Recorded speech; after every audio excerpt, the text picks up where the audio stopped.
नमस्ते दोस्त, आप लोग को स्वागत करती हूँ अपने यूट्यूब चैनल पर। आप लोग के सामने एक नकटा गीत सुनाने जा रही हूँ। अच्छा लगेगा तो हमारे वीडियो को लाइक, सब्सक्राइब, शेयर जरूर करिएगा।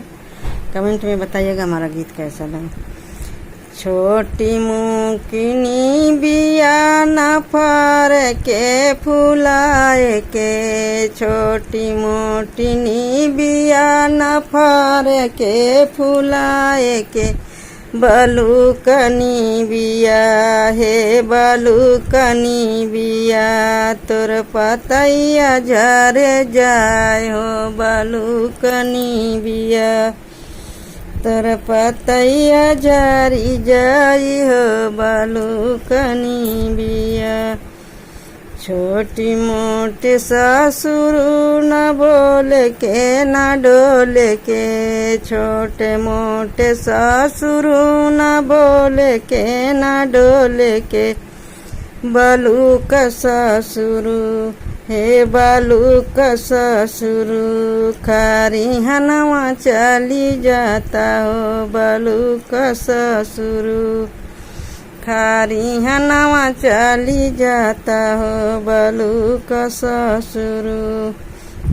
छोटी मोटिनी बिया हो फर के फुलाए के, छोटी मोटिनी बिया न फर के फुलाए के, बलुकनी बिया हे बलुकनी बिया, तोर पतैया झरी जाई हो बलुकनी बिया, तोर पतैया झरी जाई हो बलुकनी बिया।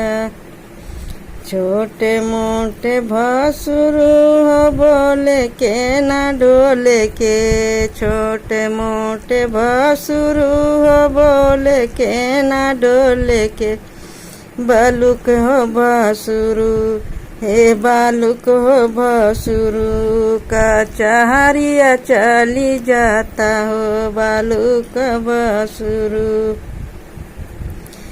छोटी मोटिनी बिया न फर के फुलाए के, छोटी मोटिनी बिया न फर के फुलाए के, बलुकनी बिया हे बलुकनी बिया, तोर पतैया झरी जाई हो बलुकनी बिया। छोटे मोटे देवरू हो बोले के न डोले के, छोटे मोटे देवरू बोले के न डोले के, बलुक देवरू हे बलुक देवरू, सुकुलवा चली जाता हो बलुक देवरू, सुकुलवा चली जाता हो बलुक देवरू। छोटी मोटिनी बिया हो बफर के न फुलाए के, छोटी मोटिनी बिया न फर के फुलाए के, बलुक है नी बिया हे बलुक हो नी बिया, तोर पतैया झरी जाय हो बलुकनी बिया। छोटे मोटे बालमा हो बोले के न डोले के, छोटे मोटे बालमा हो बोले के न डोले के, बलुक हो बालमा हे बालुक हो बालमा, तू विदेशवा चली जाता बलुक बालमा, तू विदेशवा चली जाता बलुक बालमा।